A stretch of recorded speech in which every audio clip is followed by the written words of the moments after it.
Bismillahirrahmanirrahim ya Kang Tete, mungkin bisa dimulai sekarang ya. Mungkin bagi yang tidak berhalangan untuk on cam bisa on cam.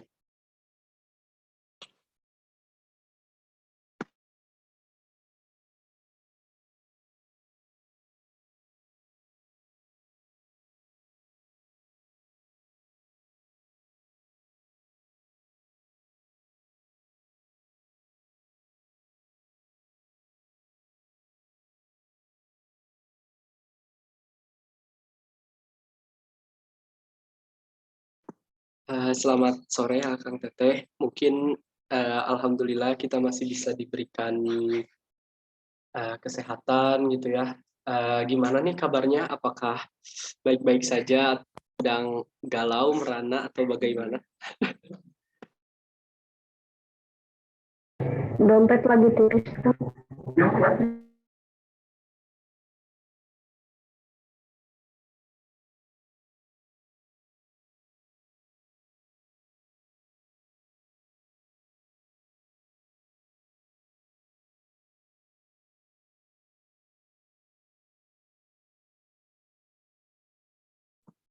Alhamdulillah tadi sudah telepati ke saya.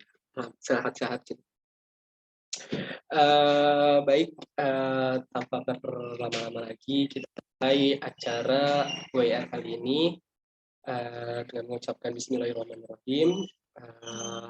Alhamdulillahirabbil alamin wa binasta'in wassalatu wassalamu ala asrofil anbiya'i wal mursalin wa ala alihi washabihi ajmain amma ba'du. Pertama-tama dan yang paling utama, marilah kita panjatkan puja puji serta syukur kita kehadirat Allah Subhanahu wa taala karena kenikmatannya, karena karunia-Nya kita masih bisa berkumpul dalam kegiatan acara WIR kali ini gitu. Dalam acara WIR kali ini kita akan membahas mengenai hari-hari bersejarah di bulan Ramadan gitu kan. Ada sebagian pepatah ataupun orang-orang yang mengatakan bahwasannya bangsa yang baik adalah bangsa yang mengenal akan historinya gitu atau akan masa lalunya gitu. Jadi begitupun dengan agama Islam. Jadi kita baik-baik ataupun kita belajar mengenai ada apa aja sih gitu. Jadi kita tuh gak hanya mengenal nuzul Quran, terus Qiyamul Lail dan lain sebagainya gitu. Mungkin bisa dimulai saja untuk materi pertama itu yaitu pembacaan ayat suci Al-Quran oleh Teh Widya. Kepada Teh Widya, waktu dan tempat dipersilahkan.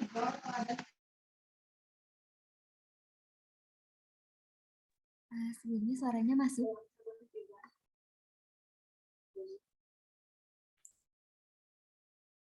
Recording in progress.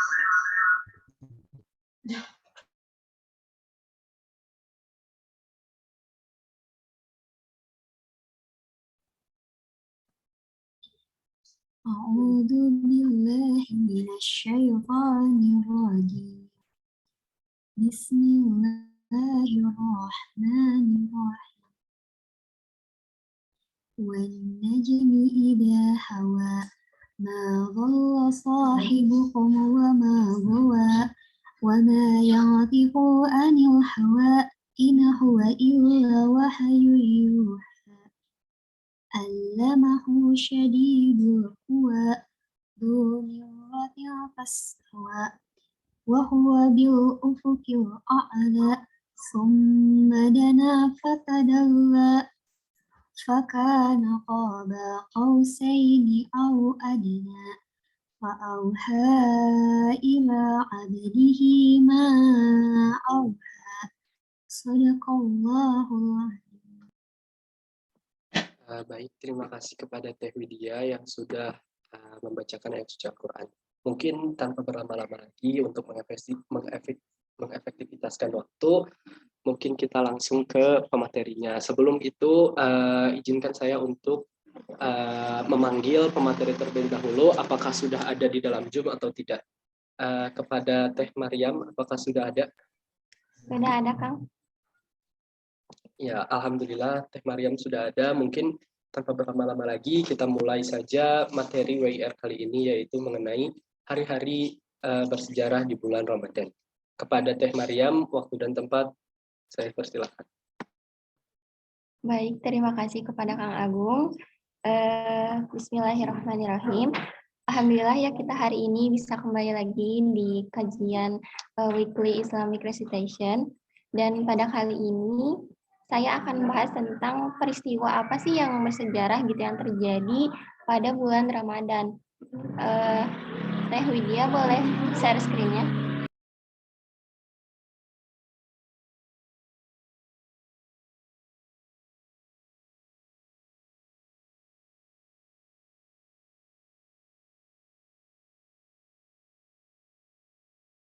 Nah, baik, kita mulai aja ya. Bismillahirrahmanirrahim. Rabbi shrah li sadri wa yassir li amri wahlul 'uqdatam min lisani yafqahu qawli.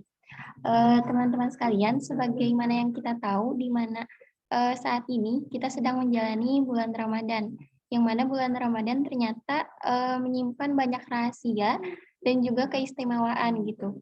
Bahkan para ulama sendiri menyebut bahwa bulan Ramadan ini merupakan bulannya umat Nabi Muhammad SAW. Kenapa? Karena di dalamnya itu Allah melimpahkan begitu banyak rahmatnya seperti kebaikan, berkah, terus juga karunia.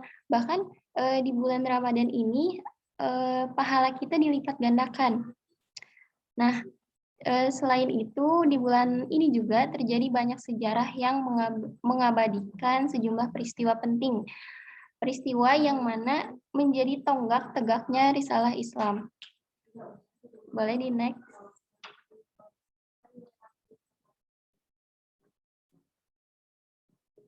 Nah, peristiwa tersebut ada 3, mungkin ada beberapa sejarah yang terjadi di bulan Ramadan, tetapi yang akan kita bahas kali ini hanya 3, yaitu yang pertama ada Nuzulul Quran, yang kedua ada Perang Badar, dan yang ketiga itu ada Fatu Mekah. Nah, yang pertama ini Nuzulul Quran. Nuzulul Quran berarti diturunkannya Al-Quran pertama kali gitu. Seperti yang kita tahu, wahyu pertama yang Allah turunkan kepada Rasulullah SAW melalui perantara malaikat Jibril, yaitu surah Al-Alaq ayat 1-5. Sebagaimana yang telah Allah firmankan dalam Quran surah At-Takwir, yang berarti sesungguhnya Al-Quran itu benar-benar firman Allah yang dibawa oleh utusan yang mulia, yaitu malaikat Jibril, yang mempunyai kekuatan, yang mempunyai kedudukan tinggi di sisi Allah, yang mempunyai arsi yang ditaati di sana. Peristiwa ini, peristiwa turunnya Al-Quran ini terjadi di Gua Hiro di Mekah pada sebuah malam bulan Ramadan yang bertepatan dengan kala itu di bulan Agustus tahun 610 Masehi. Sebenarnya terkait tanggal pastinya kapan sih gitu Al-Quran itu diturunkan itu ada beberapa perbedaan dalam pandangan para ulama gitu. Sebagian menyebutkan peristiwa Nuzulul Quran ini berlangsung atau terjadi pada 17 Ramadan, yang mana ini merujuk pada surah Al-Anfal ayat 41, yang artinya jika kamu beriman kepada Allah dan kepada apa yang kami turunkan kepada hamba kami, Muhammad SAW pada hari Furqan, yaitu pada hari bertemunya dua pasukan. Nah, hari Furqan di sini ditafsirkan sebagai hari kemenangan umat Islam dan kekalahan kaum kafir dalam perang Badar, yaitu Jumat 17 Ramadan. Nah, maka dari itu para ulama sepakat kalau misalkan Nuzulul Quran ini jatuhnya pada 17 Ramadan. Tapi ada juga beberapa pendapat lain tentang tanggal tepatnya Nuzul Quran ini, diantaranya kayak 18 atau 19 Ramadan. Bahkan ada pula ulama yang berpendapat bahwa Al-Quran itu turun pada 24 Ramadan, yang mana merujuk pada hadis tentang kitab-kitab terdahulu seperti Injil, Zabur, terus juga Taurat yang selalu terjadi pada bulan Ramadan.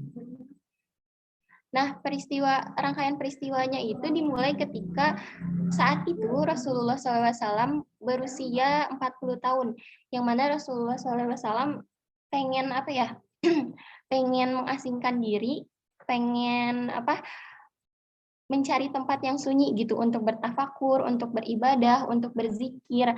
Dan beliau memilih tempat Gua Hiro. Gua ini terletak di puncak Gunung Hiro sebelah utara Mekah.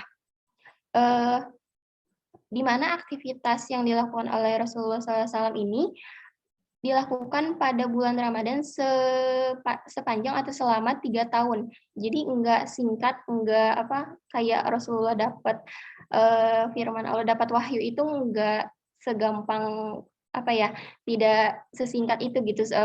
Rasulullah harus menjalaninya selama 3 tahun. Di mana dalam sejarah hidup Nabi Muhammad SAW, pada suatu malam ketika Nabi Muhammad sedang tertidur di dalam gua itu gitu. Lalu Rasulullah didatangin sama malaikat Jibril yang membawa sehelai lembar seraya berkata kepadanya, "Iqra" atau bacalah. Nah, Rasulullah yang terkejut mendengar hal itu, beliau langsung menjawab, "Saya tidak dapat membaca" gitu. Lalu Jibril pun mendekap beliau hingga sesak. Kemudian melepaskan Nabi Muhammad sembari berkata lagi, "Bacalah." Mendengar ini, Nabi Muhammad pun menjawab, "Apa yang akan saya baca?" Nah, selanjutnya malaikat Jibril pun untuk kedua kalinya berkata, "Bacalah dengan nama Tuhanmu yang menciptakan manusia dari segumpal darah. Bacalah, dan Tuhanmu Maha Pemurah yang mengajarkan dengan pena, mengajarkan kepada manusia apa yang belum diketahuinya," seperti dalam Quran surah Al-Alaq ayat 1-5. Nah, setelah kejadian itu, Nabi Muhammad benar-benar gelisah, terus juga merasa terilhami atau beliau benar-benar kayak ketakutan gitu. Nah, setelah itu ketika di tengah Rasulullah mau pulang, di tengah perjalanan menuruni bukit Gua Hiro itu, Nabi Muhammad mendengar suara dari atas yang mana malaikat Jibril menyeru gitu, "Hai Muhammad, engkau utusan Allah dan aku Jibril." Beliau menengadah dan melihat jelas rupa malaikat Jibril kala itu. Yang mana malaikat Jibril kemudian berkata hal yang sama untuk kedua kalinya. "Hai Muhammad, engkau Rasulullah dan aku Jibril." Kemanapun beliau memandang arah, Jibril selalu ada di sana. Boleh di next teh.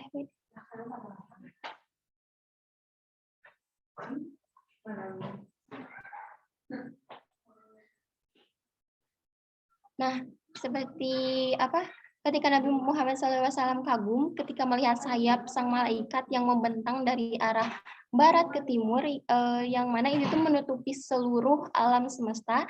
Dalam kitab tafsir Sawi bahkan disebutkan bahwa Jibril itu menampakkan diri dengan tinggi yang melewati batas penglihatan. Rasulullah SAW kemudian berdialog dengan Jibril. Ternyata malaikat Jibril itu memiliki 600 sayap. Hal ini sesuai dengan hadis Nabi dari Ibnu Mas'ud, yaitu Muhammad SAW melihat Jibril dalam wujud aslinya. Ia memiliki 600 sayap yang menutupi langit. Hadis riwayat An-Nasai. Wallahu alam ya, kita belum pernah melihat dan juga yang jelas kita harus mengimani gitu bahwa ciptaan Allah itu pasti sempurna dan ada kemungkinan juga gitu kalau misalkan malaikat itu diciptakannya sangat sempurna. Nah, sesampainya di kediaman, ketika Rasulullah udah pulang, udah di rumah, ia pun berseru kepada Khadijah, kayak selimuti aku, karena beliau benar-benar kaget, benar-benar gelisah, kayak dapat pertama kali dapat firman dari Allah Subhanahu Wa Taala, terus tubuh beliau tuh benar-benar gemetar gitu. Akhirnya oleh istri tercinta beliau diselimutilah Rasulullah SAW. Nah, peristiwa nuzul Quran ini menjadi titik penting bagi kehidupan Rasulullah SAW, di mana sejak saat itu manusia yang paling mulia kekasih Allah, Muhammad bin Abdullah bin Abdul Muthalib dari Bani Hashim, dinobatkan oleh Allah sebagai Nabi dan Rasulullah. Nah, sejak saat itu pula ajaran-ajarannya berkumandang ke seluruh dunia hingga ribuan tahun kemudian, bahkan hingga saat ini. Boleh di next slide. Nah, yang selanjutnya adalah peristiwa bersejarah Perang Badar.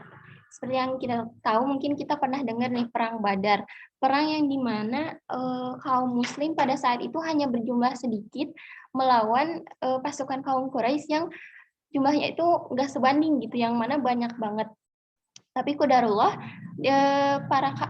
pasukan kaum muslim ini menang gitu. Dimana Perang Badar ini salah satu kejadian penting banget. Pada saat bertempur dengan kaum kafir Quraisy di perang itu, pasukan Islam sedang melaksanakan ibadah puasa. Nah, jadi mereka itu berperang sambil juga puasa gitu dalam bulan Ramadan ini. Maksudnya dalam bulan Ramadan pada kala itu. Di mana kondisi lapar dan haus itu tidak tidak menahan para sahabat untuk berperang gitu. Mereka mau menegakkan panji Islam di awal masa kenabian. Perang Badar yang terjadi pada tanggal 13 Maret 624 Masehi atau hari ke-17 Ramadan tahun 2 Hijriah. Nah, Perang Badar ini berlangsung juga kan bertepatan dengan puasa. Nah, mereka itu benar-benar tidak patah semangat ketika melaksanakan perang ini. Perang Badar ini sebenarnya merupakan penyergapan pada hafilah pimpinan Abu Sufyan yang pulang dari ekspedisi dagang dari Suriah.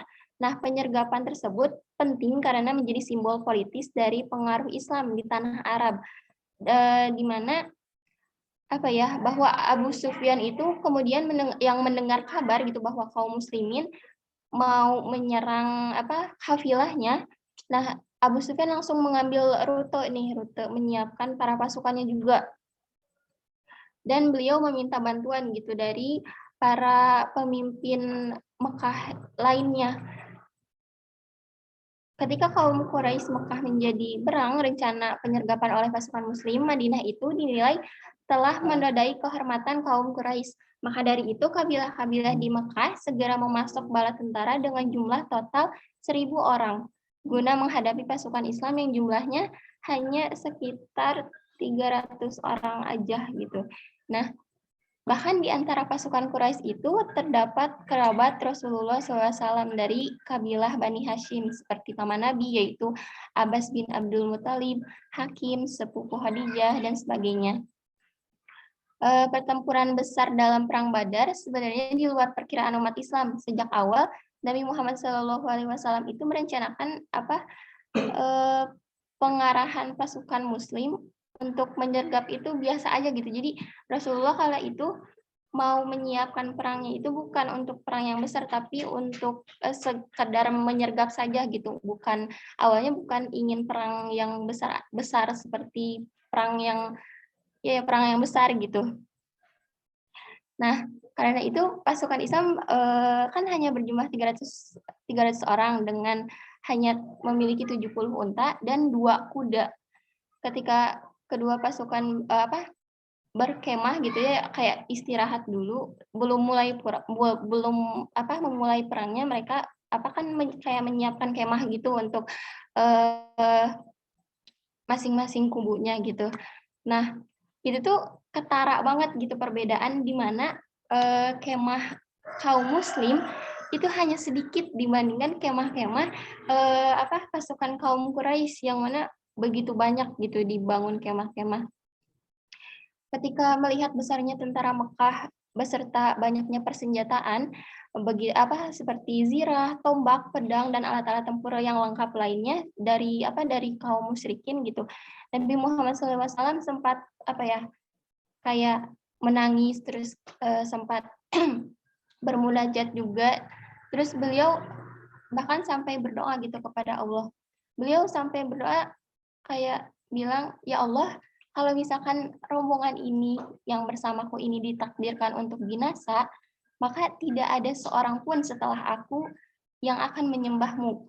Semua orang beriman akan meninggalkan agama ini yang sejati gitu. Rasulullah sampai berdoa seperti kayak benar-benar minta pertolongan Allah, minta bantuan dari Allah tuh benar-benar seserius itu gitu. Kemudian Allah Subhanahu wa taala pun menurunkan bantuannya untuk umat Islam, di mana Allah itu menurunkan rombongan tentara berpakaian baju hijau yang yang mana itu adalah malaikat gitu. Boleh di next.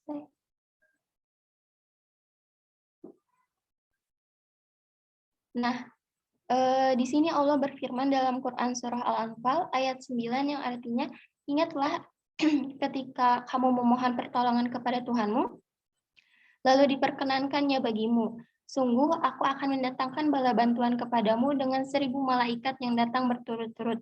Nah, ketika perang dimulai itu bahkan ketika kaum muslimin mau mulai menyerang, itu tuh udah dibantu gitu oleh Allah Subhanahu wa taala dengan bantuan para malaikatnya yang datang itu berturut-turut gitu. Bahkan bisa sampai mengalahkan kaum musyrikin Quraisy. Saat perang dimulai itu Nabi Muhammad juga tentunya enggak melepaskan pasukannya gitu aja karena udah dibantu sama malaikat gitu. Tapi Rasulullah juga merancang strategi perlawanan gitu. Di mana beliau menjajarkan tentaranya dalam formasi rapat, terus juga sekaligus memerintahkan agar sebelum perang kalau nggak salah, sebelum perang itu agar para kaum muslimin ini mendatangi sumur-sumur dulu terlebih dahulu dibandingkan para kaum Quraisy, yang mana hal itu bertujuan untuk memutus pasokan air ke pasukan Quraisy gitu. Jadi ketika sebelum perang kaum muslimin itu udah dapat duluan air gitu dibandingkan pasukan Quraisy. Nah, strategi lainnya adalah mengawali perang dengan pertempuran jarak jauh, di mana ketika pasukan Quraisy bertolak untuk untuk menyerang gitu. Jadi mereka kan kayak merasa nggak mau menyerang duluan gitu karena udah memiliki pasukan yang banyak, mereka terlalu over pede gitu. Nah, di sini pasukan Islam langsung nggak menyambutnya juga gitu, nggak menyambut dengan duel fisik, melainkan lebih dahulu menembakkan anak-anak panah dari kejauhan. Nah, setelah itu mereka baru menghunus pedang dan bertempur satu lawan satu. Nah, dari strategi yang rapi terus juga penuh perhitungan ini, akhirnya bahkan perang ini cuman terjadi bahkan setelah baru setengah hari, itu 50 pimpinan suku Quraisy udah tewas. Dari banyaknya 700 orang gitu ya. Nah, 50 pemimpin suku Quraisy itu udah tewas duluan. Termasuk salah satunya adalah Abu Jahal. Sementara sisanya banyak yang kabur gitu karena mereka melihat kekuatan umat muslim yang benar-benar luar biasa. Mereka akhirnya kayak kabur lah gitu.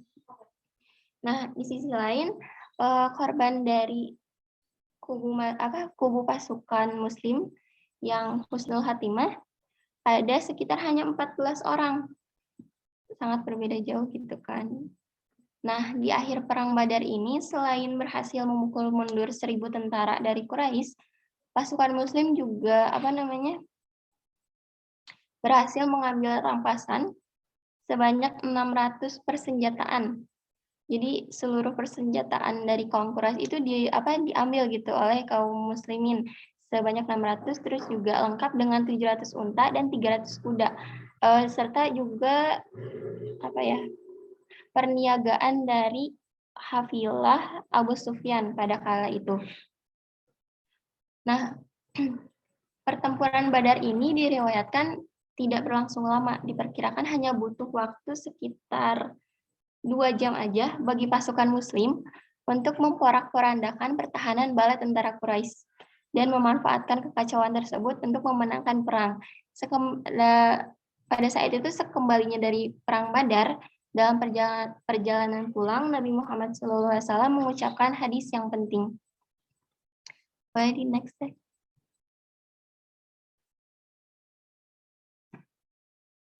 Nah, hadisnya itu berbunyi, kita baru saja kembali dari jihad kecil, yaitu peperangan Badar, dan menuju jihad besar. Nah, maksud dari perkataan Rasulullah ini tuh apa sih gitu? Para sahabat ketika mendengar perkataan Rasulullah ini heran dong, kayak perang Badar yang yang sangat menentukan nasib umat Islam aja hanya dianggap oleh Rasulullah SAW sebagai jihad yang kecil gitu. Lalu menanggapi hal itu ada sahabat yang bertanya kepada Rasulullah, ya Rasulullah, apakah jihad yang lebih besar itu?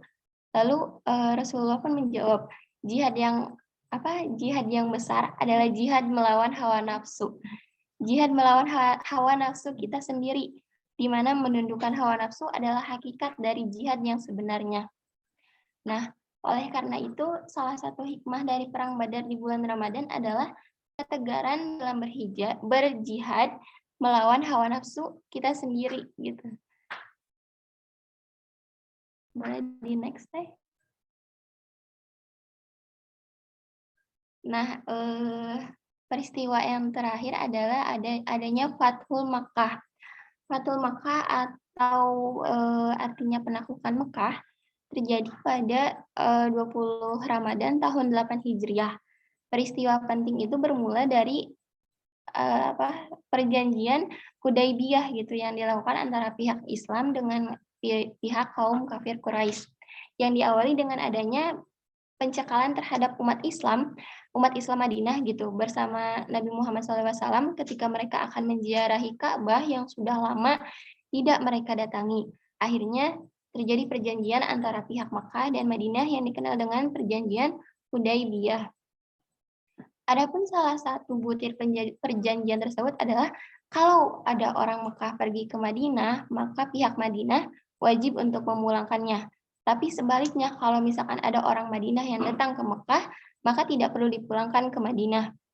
Nah, tapi pada kenyataannya gitu, orang Mekah itu dengan sukarela masuk gitu ke Madinah dengan sesuai dengan perjanjian Hudaybiyah itu Nabi mengusir mereka yang dari Mekah dan akhirnya tidak diterima pihak Madinah. Sedang apabila mereka kembali ke Mekah, mereka akan dibunuh oleh kaum Quraisy. Maka mereka terpaksa sering mengganggu hafilah-hafilah Quraisy yang datang dari Syam menuju Mekah. Akhirnya pemimpin Mekah Abu Sufyan secara resmi mengirim surat kepada Rasulullah SAW selaku kepala negara untuk untuk kayak menghapuskan hukum atau pasal tersebut gitu. Di mana pengaruh dari perjanjian Hudaybiyah ini membawa peluang yang sangat besar dalam Islamisasi di luar dua kota suci saat itu yaitu Mekah dan Madinah. Nah, pada peristiwa Fathul Mekah ini Nabi Muhammad SAW beserta sahabatnya yang berjumlah lebih dari 10.000 orang memasuki kota Mekah tanpa perlawanan yang berarti. Walaupun sebenarnya ada perlawanan kecil, tapi perlawanan itu tidak sampai menumpahkan darah gitu. Nabi Muhammad SAW menyerukan mereka untuk berdiam di rumah masing-masing atau berlindung di Ka'bah atau di rumah Abu Sufyan. Mereka dijamin keamanannya dari Allah Subhanahu wa taala dan Rasul-Nya. Nah, selain itu mereka orang Mekah yang mengusir Nabi Muhammad SAW ke Yastrib bahkan merencanakan untuk membunuhnya gitu, termasuk Abu Sufyan yang kalah perang dengan Nabi Muhammad SAW memberikan ampunan kepada masyarakat Mekah dan Abu Sufyan. Setelah penaklukan terjadi, tahap selanjutnya Nabi Muhammad SAW bersama kaum muhajirin dan ansar masuk ke masjid gitu. Beliau menghampiri lalu mencium Hajar Aswad, bertawaf, kemudian memegang busur menunjuk berhala yang berjumlah 360 itu dengan membacakan surah Al-Isra ayat 81. Boleh di next deh.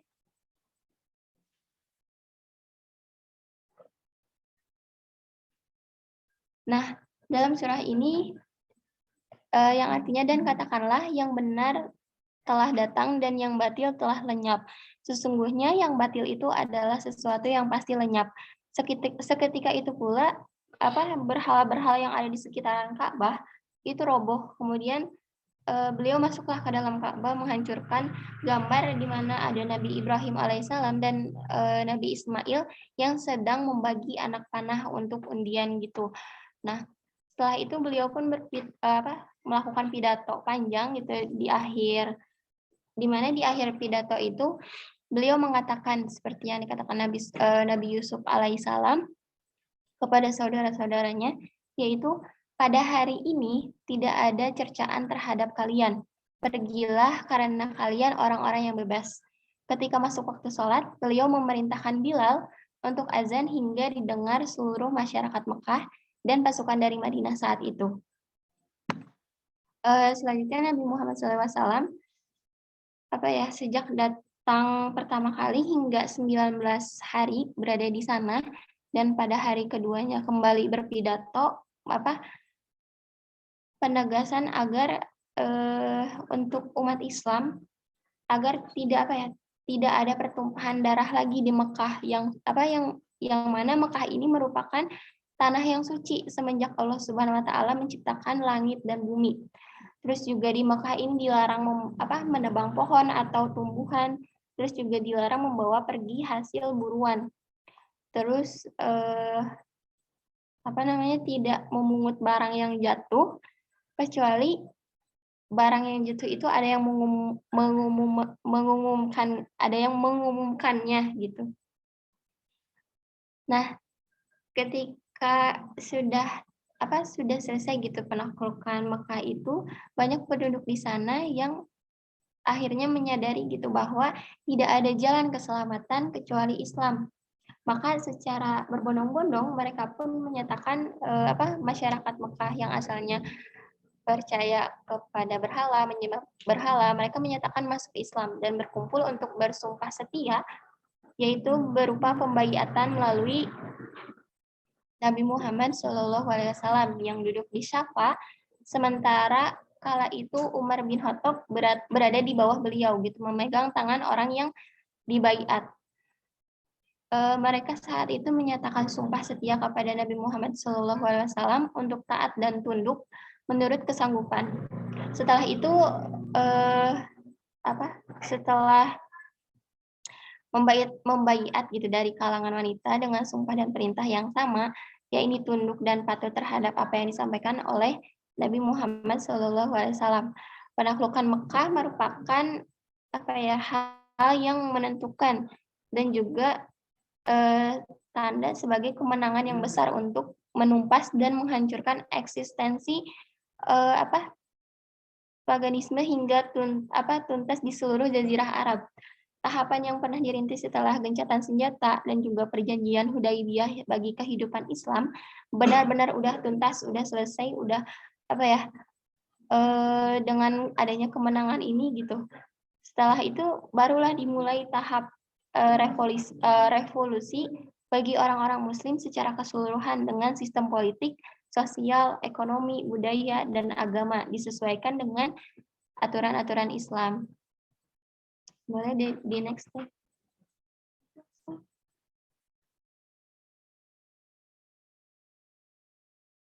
Nah, selanjutnya hikmah apa sih gitu dari ketiga sejarah peristiwa bersejarah yang udah tadi aku bahas itu.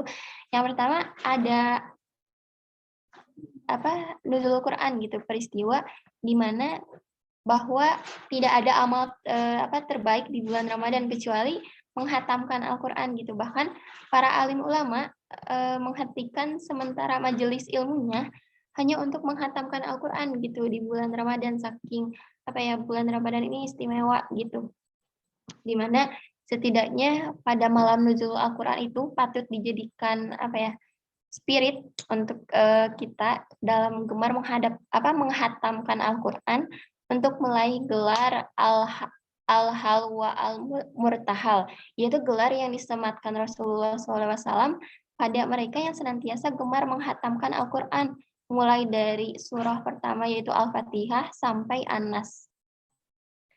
Lalu peristiwa yang kedua yaitu Perang Badar, di mana peristiwa ini setidaknya dapat umat Islam rasakan bersama bagaimana kondisi dan situasi lahir dan batin umat Islam saat penaklukan peperangan dalam bulan Ramadan gitu, di mana para mujahid kala itu mereka merasakan lapar, haus, dahaga yang mana secara fisik pasti berat banget gitu, terus susah banget gitu. Kala itu harus berpuasa terus juga harus perang gitu kan.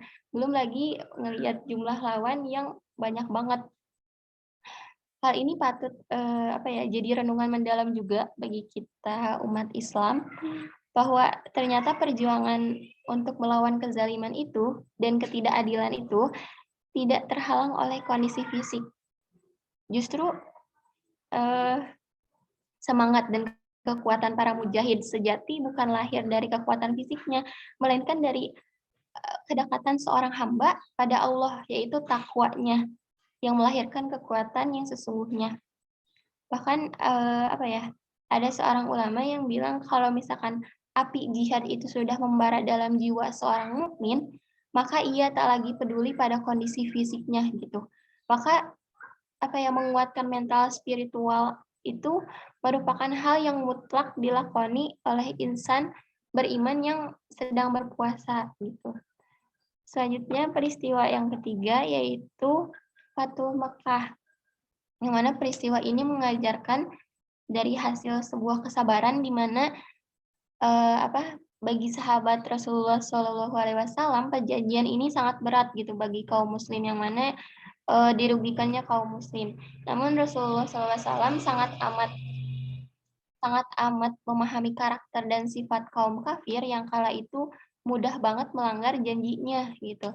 Sehingga Nabi hanya membutuhkan Nabi juga para sahabat kala itu membutuhkan kesabaran sebagaimana yang diajarkan dalam ibadah puasa yang menghimpun 3 kesabaran sekaligus, itu sabar dalam menaati Allah Subhanahu wa taala, sabar dalam menghadapi rasa lapar dan juga haus, terus juga sabar terhadap takdir puasa yang diwajibkan gitu bagi umat Islam. Mungkin seperti itu teman-teman dari saya. Kurang lebihnya mohon maaf. Mungkin ada yang mau bertanya, boleh? Baik, terima kasih Teh Maryam yang sudah memberikan materinya gitu mengenai peristiwa sejarah yang ada di bulan Ramadan gitu. Jadi ada yang bertanya nih Teh di dalam chat dari Kang Rian yang dimana izin bertanya, Assalamualaikum warahmatullahi wabarakatuh. Izin bertanya Teh Maryam mengenai nuzulul Quran, ada ayat Al-Quran yang menyebutkan bahwa Al-Quran turun secara berangsur-angsur dalam surat Al-Isra ayat 106. Dan sedangkan pada ayat Al-Quran surah Al-Qadar ayat 1 menyebutkan bahwa malam Lailatul Qadar. Dari ayat tersebut terdapat perbedaan tentang turunnya Al-Quran. Yang ingin saya tanyakan, kedua ayat ini membingungkan mengenai turunnya Al-Quran. Bisakah Teteh menjelaskan secara detail mengenai kedua ayat tersebut dan bagaimana penjelasan turunnya Al-Quran secara benar? Atur nuhun.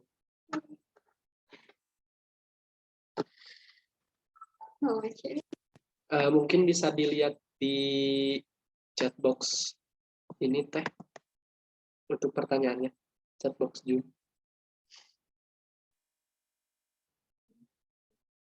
Baik, tampung dulu ya Teh. Baik, mungkin tampung terlebih dahulu. Apabila ada yang ingin dipertanyakan lagi, silakan bisa raise hand terlebih dahulu ataupun langsung meng-unmute mikrofonnya.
Mohon maaf Kang Rian, tunggu terlebih dahulu bahwasannya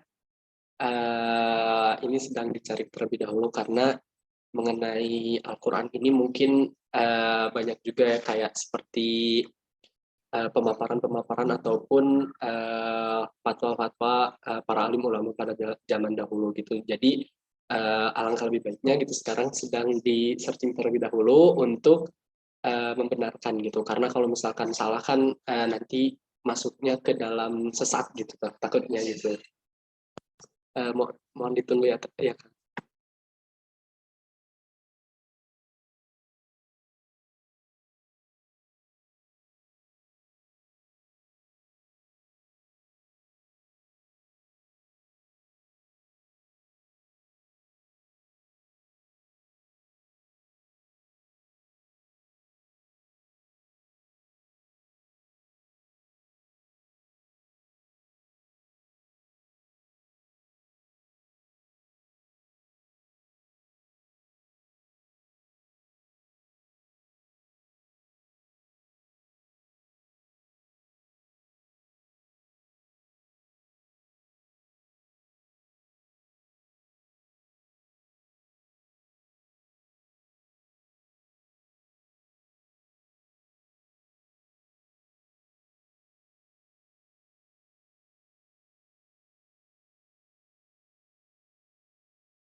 Baik, sebelumnya terima kasih ya kepada kalian yang udah bertanya. Aku bakal coba jawab gitu menurut sepengetahuan aku, dan mohon maaf kalau misalkan salah juga karena masih belajar juga gitu. Nah, jadi apa ya? Dalam Quran surah apa tadi, Al-Isra ayat 106 ya. Ayat itu Allah tuh menerangkan bahwasannya Al-Quran itu diwahyukan kepada Nabi Muhammad SAW secara berangsur-angsur gitu. Dia di mana apa sebagian-sebagian, jadi nggak langsung diturunkan sebanyak 114 surah gitu, tapi berangsur-angsur. Yang mana apa ya, hal ini itu diperkenalkan supaya umatnya itu bisa membacakannya perlahan-lahan. Jadi enggak, kalau misalkan secara logika gitu diturunkannya langsung brek gitu semuanya, mungkin bakalan bingung juga gitu, dan para umat Rasulullah kala itu apa ya, bakalan nggak kondusif lah gitu dalam memahami kandungan, karena kan Al-Quran juga harus ada kandungan maknanya gitu, harus dipahami secara benar gitu. Terus juga kalau misalkan di dalam surah Al-Qadar itu tuh bukan apa ya, cuman apa, hanya menjelaskan di mana Al-Qur'an itu diturunkannya di malam yang mulia dan utama gitu, bukan rangkaian peristiwa dari diturunkannya Al-Qur'an. Mungkin sepengetahuan saya seperti itu, Kang Rian. Mohon maaf ya apabila salah. Nanti bisa Kang Rian tanyakan lagi kepada yang lebih apa namanya, yang lebih tahu gitu.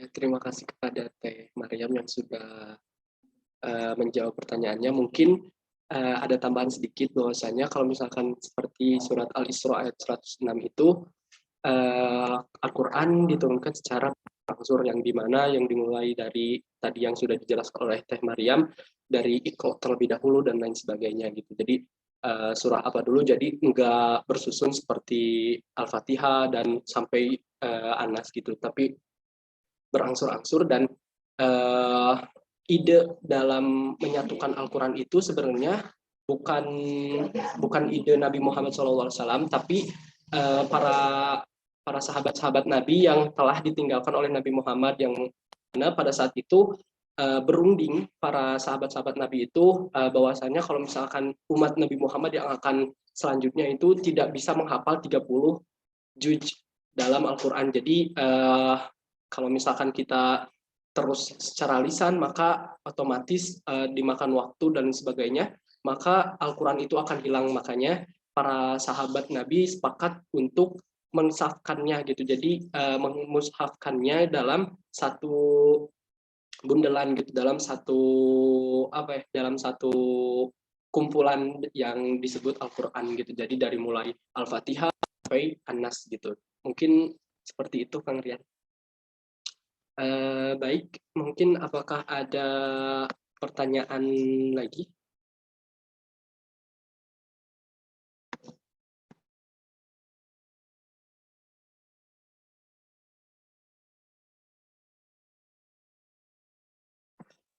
Mungkin karena waktu sudah menunjukkan pukul 5 ya, sudah memang bersiap-siap menyambut buka puasa gitu ya.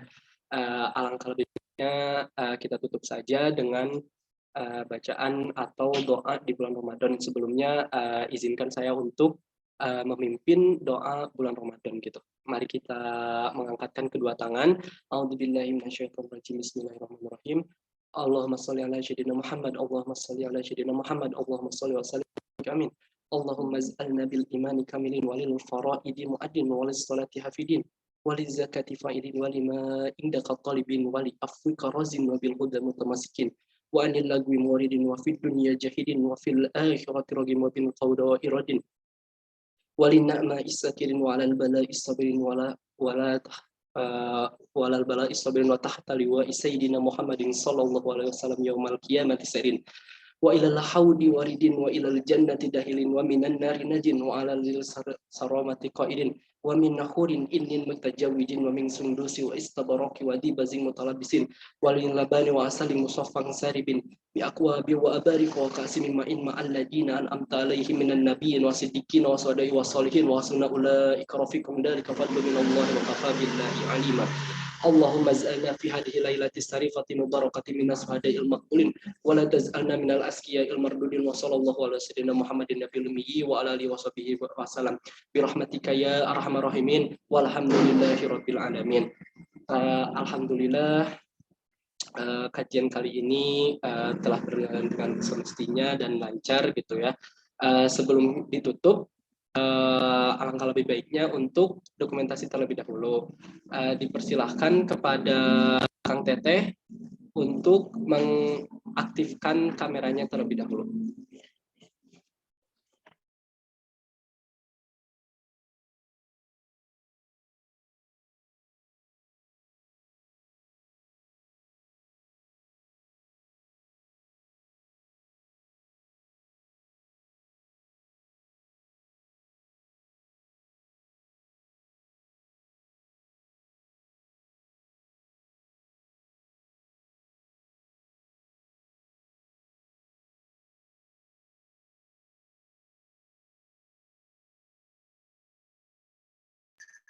Ya. 1, 2, 3. Sekali lagi. 1, 2, 3. Terima kasih. Terima kasih kepada Kang Teteh yang telah hadir pada acara kali ini. Kita baca hamdalah bersama-sama. Alhamdulillahirabbil alamin. Dan jangan lupa untuk mengisi presensi yang ada di link Zoom. Baik, apabila sudah mengisi link presensinya, dipersilakan kepada Akang Teteh untuk meninggalkan Zoom meeting-nya. Terima kasih.